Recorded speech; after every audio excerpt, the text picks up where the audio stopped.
The Daily Beast is reporting that Kim Jong-un provided hookers to Dennis Rodman during his last trip there. Now, let me be specific here, because supposedly the most recent time he went, which is like this week, he just got back today, I believe, or maybe it was yesterday.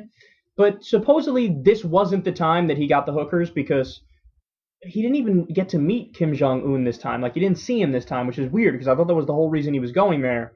And he just ended up having to leave very quickly. I think he was supposed to stay longer. So something weird went on this time. Not that it's not always weird. Clearly it is. Fucking Dennis Rodman is in North Korea. Who would have thought that would ever happen in, like, the year 1998? They wouldn't have believed it if somebody said it. But the last time he was there, Kim Jong-un provided hookers for him on his trip. He stayed at a place called, I love this, Pleasure Island. Can you be a little more straightforward there? I don't quite understand what you're saying. And supposedly, this is the best treatment, this is how the article puts it on Daily Beast, the best treatment any Western person has ever gotten in that area. And they cite examples that former governor, I believe, of New Mexico, Bill Richardson, went there to try to do some sort of business thing, and they didn't get this kind of treatment.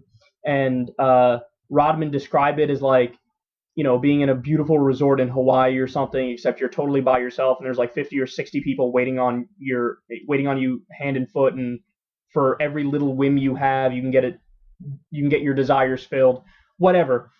But there's a couple angles to this that really make me go nuts, which is, first of all, it's a virtual guarantee that all of these sex workers in North Korea, they're slaves.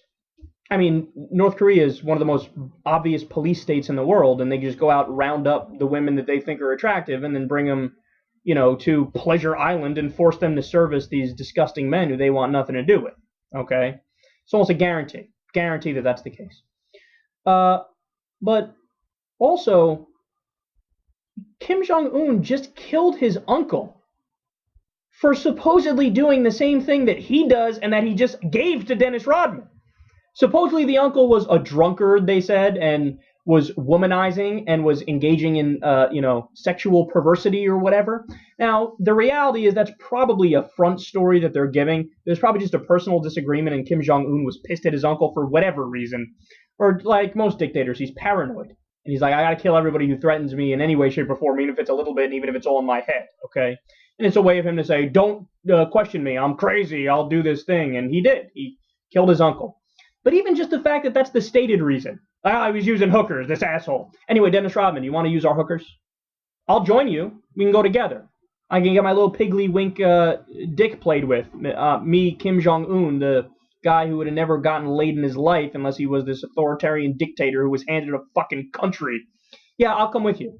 I mean, the hypocrisy is unbelievable.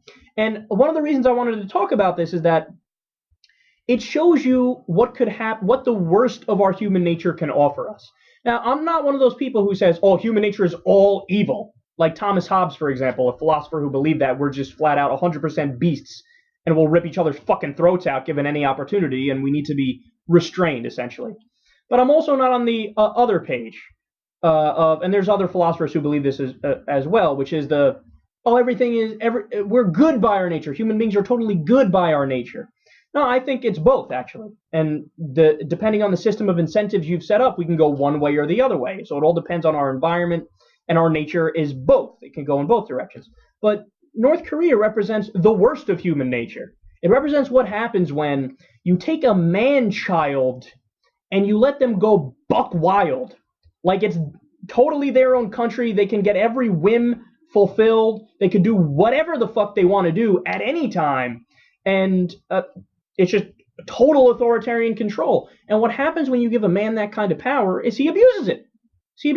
I was tweeting about this the other day that could you imagine if you were in the position, you listening to the show, if you were in the position that you automatically were just given control of an entire country and everybody thinks you're like this savior. You could theoretically just say, here's what we're going to do. I'm going to give you a detailed plan, which is the layout of a parliamentary system or a democracy, and we're going to try to create a good government. And we're going to give everybody health care, we're going to do this, we're going to do that, and we're going to have this national initiative, and we're going to become a flourishing democratic society. He could do that if he wants to do that, but he doesn't do that. It doesn't even cross his mind. Because there's something about If you indoctrinate somebody from when they're young and tell them you're special, you're special, you're going to get X, Y, and Z, this kingdom is going to be yours, etc., okay, they believe it. And then it becomes whatever I do is right by definition.